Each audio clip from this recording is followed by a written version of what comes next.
নমস্কার, রাধারানী হেসেলে আবারও সবাইকে স্বাগত। আজকের আমি পটলের ঝাল রান্না করব। এখন নতুন পটল উঠেছে, এখন ঝাল খেতে খুবই ভালো লাগে। দানাগুলো এখন খুব নরম, সেই জন্য আমি প্রথমের দিকে এই ঝালটা রান্না করি নিরামিষ দিনে। আমি পুরো রান্নাটাই নিরামিষ পদ্ধতিতে করব। আমি আধা ঘন্টা আগে একটু লবণ হলুদ মাখিয়ে রেখেছিলাম। এতে করে কি হয়, পটলটা বেশ নরম হয়ে যায়, ভাজতেও খুব ভালো হয়। একটু ভালো করে ভেজে নিতে হয়। আমি কড়াইতে সর্ষের তেল দিয়েছি। রান্নাটা কিন্তু আমি সর্ষের তেলেই করব। সর্ষের তেলে রান্নাটা খুবই ভালো লাগে খেতে। তেলটা আমার গরম হয়ে গেছে, আমি পটলগুলো তুলে দিচ্ছি। প্রথম থেকে শেষ পর্যন্ত দেখার অনুরোধ রইল। পটলগুলো সব আমি ভালো করে ভেজে নেব।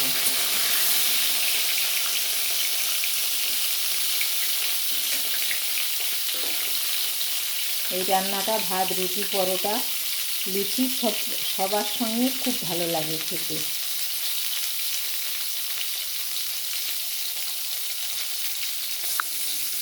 দেখুন, পটলগুলো আমার বেশ লালচে হয়ে ভাজা হয়ে গেছে। আমি আর নামাবো না, মাঝখানে একটু আমি ফাঁকা করে নেব। নিয়ে ওর মধ্যে আমি গোটা জিরে দিয়ে দেবো অল্প একটু ফোড়নে। দিয়ে এবার একসঙ্গে সব কিছু নাড়িয়ে নেবো। আবার পটলগুলো এখানে আমি অল্প একটু আদা, জিরে, একটু ধনে আর দুটো চারটে গোলমরিচ একসঙ্গে বেটে রেখেছি, আর একটা কাঁচা লঙ্কা, সেটাই আমি দিয়ে দিচ্ছি। খুব বেশি মশলা দেবো না, এতেই রান্নাটা হবে। আর অল্প একটু পোস্ত বেটে রেখেছি, পোস্ত আর চারটে কাজু বাদাম। মশলাটা আমি ভালো করে কষিয়ে নিলাম।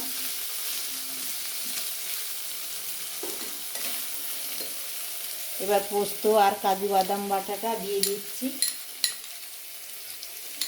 1 চামচের মতন পোস্ত আর 4টে কাজু বাদাম। খুব বেশি দেওয়া লাগবে না, কেন পটল খুব বেশি না, আমার 8টা-10টা পটল, এই জন্য মশলাটা খুব বেশি দেবো না। এবার দেবো সামান্য একটু হলুদ গুঁড়ো,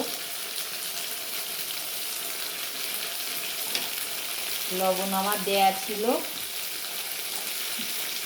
আর অল্প একটু স্বাদ অনুযায়ী লবণ দিয়ে দেবো।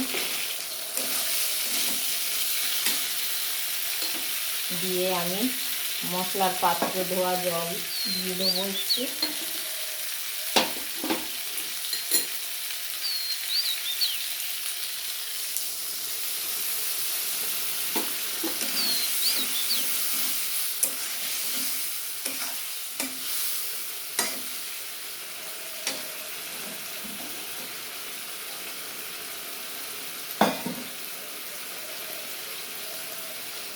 এবার আমি অল্প একটু চিনি দিয়ে দেবো।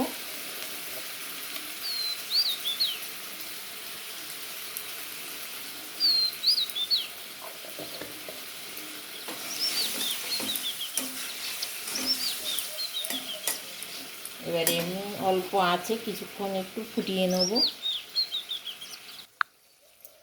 আমার বেশ গ্রেভিটা বেশ ঘন হয়ে এসছে, রান্নাটা বেশ মাখো মাখো হবে। এবার আমি দেবো সামান্য একটু গুঁড়ো গরম মশলা, 1/2 চামচ মতো, দিয়ে আমি নামিয়ে নেব। আমি এখানে শুকনো লঙ্কাটা ব্যবহার করিনি।